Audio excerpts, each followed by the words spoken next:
With Werewolf by Night out on Disney Plus and thriving, and Halloween right around the corner, we at Top 10 Nerd, me being Amanda, today I'm a tiefling. And I'm Adam, today I'm an elf. Oh my goodness, and we have dice, look at us. Look at the dice. We're ready to D&D. And today we're going to be doing the top 10 most powerful monster hunters in comic books. We're gonna hunt some monsters. We're gonna hunt some monsters. Here we go. Coming in at number 10 is Ash. Okay, yes, this guy started out outside of comics, played by actor Bruce Campbell in Sam Raimi's Evil Dead films, but he has gone over to star and be featured in tons of comics published by Dynamite Comics, and he had a very famous and I'd say important appearance in Marvel Zombies. Ash started off as an employee at S-Mart, but after taking a trip with his girlfriend to a cabin in the woods and encountering the Necronomicon, things changed. With his girlfriend and friends turned into deadites and his hand lost to evil, he wields his boomstick and a chainsaw where his hand used to be and fights the forces of evil wherever he can, including facing foes like Yog-Sothoth, Dracula, the Dark Ones, and Marvel Zombies and werewolves. Hail to the king, baby. Number 9, Batwoman. Batwoman from DC Comics, while not often thought of as a monster hunter, has fought her fair share. During New 52, this was a big part of Batwoman's narrative, weirdly. She ended up coming face to face with a real ghost who she initially had believed was a hoax, known as the Weeping Woman. After fighting the ghost, she learned that there was someone bigger behind the scenes, who was using and manipulating monsters for their own gain, someone known as Medusa. This sent Kate Kane down the path of not only hunting this bigger bad, but of also crossing paths with other monsters and ghoulies as well. Number 8, Van Helsing. Okay, so for this point I'm going to do something a little different. Since the character's creation in Bram Stoker's Dracula, the rights to the character of vampire hunter Van Helsing became public domain, and so both DC Comics, Marvel Comics, and so many other comic houses have had versions of this character. Van Helsing was the arch nemesis to Count Dracula, and he has been in almost all of his iterations, getting a nice fleshed out story in Marvel Comics that sees him come to an end at the hands of Dracula, or in both DC Comics and Marvel, he even had descendants in the form of Vanessa Van Helsing or Rachel Van Helsing respectively. But Marvel's Rachel Van Helsing was honestly kinda better. Sorry DC. Abraham Van Helsing in Marvel Comics also fought Dracula alongside the mutant Apocalypse, and even fought the Wendigo, as well as having another child, Noah, who also fought alongside Blade. Who is your favorite version of Van Helsing? Number 7, Wong. Wong! I love talking about Wong on any list I can reasonably fit him on. And while this might seem like a weird pick for Wong, he actually does happen to be a monster hunter, fun fact. He might not be the most powerful one on our list, but he's aided Doctor Strange before during his attempt to eliminate all vampires. And of course, being an ally, friend, and colleague of Strange's, he's seen and dealt with his fair share of monsters, ghosts, zombies, and more. One of the most famous incidences of Strange fighting against the supernatural is a story known as the Montesi Formula, which pits Strange against Dracula and all of vampire kind, when he basically finds an incantation known as the Montesi Formula, of course, which can destroy all vampires. Wong is part of the team that Strange puts together to defeat Dracula, recovering the Darkhold and destroying all of vampire kind. Although of course vampires still exist in Marvel,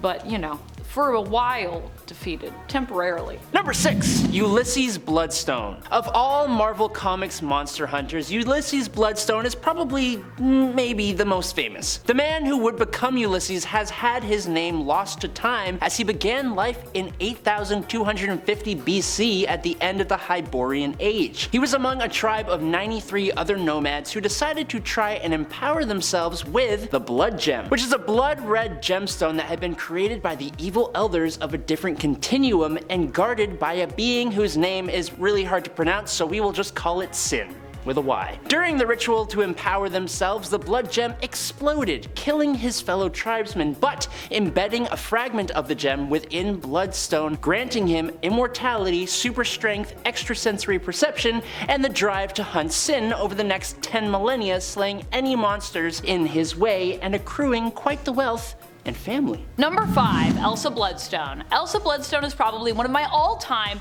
favorite Marvel monster hunters. I just love her whole aesthetic so much. I need to get on doing an Elsa Bloodstone cosplay at some point. That needs to be added to the list. But for now, I'll just have to be satisfied with talking about her on this list. Elsa is the daughter of Ulysses Bloodstone, famed monster hunter who obviously Adam just told us about. She comes with years of knowledge and training and also possesses the family heirloom which holds great power, the Bloodstone. Elsa is usually seen wearing this around her neck as a choker. While she does ultimately follow in her father's footsteps, also ultimately does decide to go about monster hunting kinda in her own way. As growing up, her father was downright cruel to her, I'd say, when it came to his expectations of her and her own training. Number 4. Hellboy. While I do love Hellboy as a character, I am a little fresh and new to him, so if I mess any of this up, please let me know down below. Hellboy is the son of a major demon called Azazel and the witch Sarah Hughes, who is herself a descendant of Sir Mordred and by extension King Arthur. He first appeared the night of December 23, 1944 when the evil mystic Grigory Rasputin summoned Hellboy to Earth, but baby Hellboy actually appeared miles away in a churchyard in Outer Hebrides, Scotland, where he met a team of American soldiers accompanied by Professor Trevor,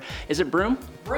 Broom, of the Bureau for Paranormal Research and Defense, or the BPRD. This baby demon was christened Hellboy and was raised in secret by the US government and trained to be a paranormal investigator. In the years following World War II, Hellboy traveled the world, encountering and defeating numerous supernatural beings and disturbances such as werewolves, vampires, minor deities, mythological creatures, and beings of folklore like the Baba Yaga, the St. Leonard Worm, the Ogdru Hem and Ogdru Jihad, and so many others, sometimes with the help of his fellow agents Abe Sapien and Elizabeth Sherman, all while also battling his own purpose to become the Beast of the Apocalypse. Number 3. Constantine. Oddly enough, I was initially struggling to think of DC characters who hunt monsters, but then I realized while Constantine usually is busy dealing with the general magic and demonic scum of the earth as sort of fellow anti-hero scum himself, he could technically be considered a monster hunter, because he does that too. Probably one of the best that DC has to offer, actually. Usually when you have a monster to deal with, Constantine is one of the people that you would come to. John Constantine also happens to be affiliated with Justice League Dark as well,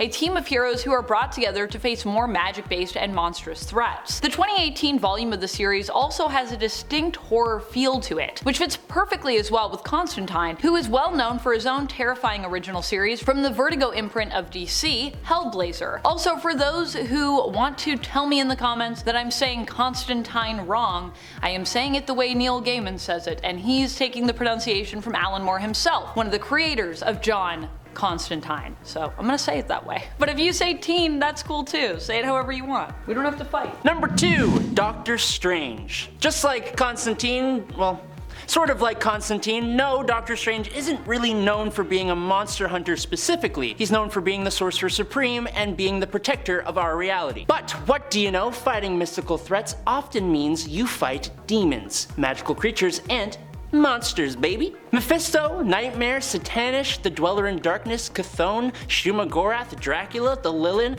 Gargantos, that tentacle thing in Multiverse of Madness, the Mindless Ones, the Dragon of the Moon, the Three Mothers, the Peregrine Child, the Undying Ones, Mr. Misery. If it's a monster or does monstrous magical things in Marvel Comics, the Sorcerer Supreme has either fought it or has the knowledge to help you fight it. Not to mention he has founded or been a part of some of the best monster fighting teams out there, usually with the aid of...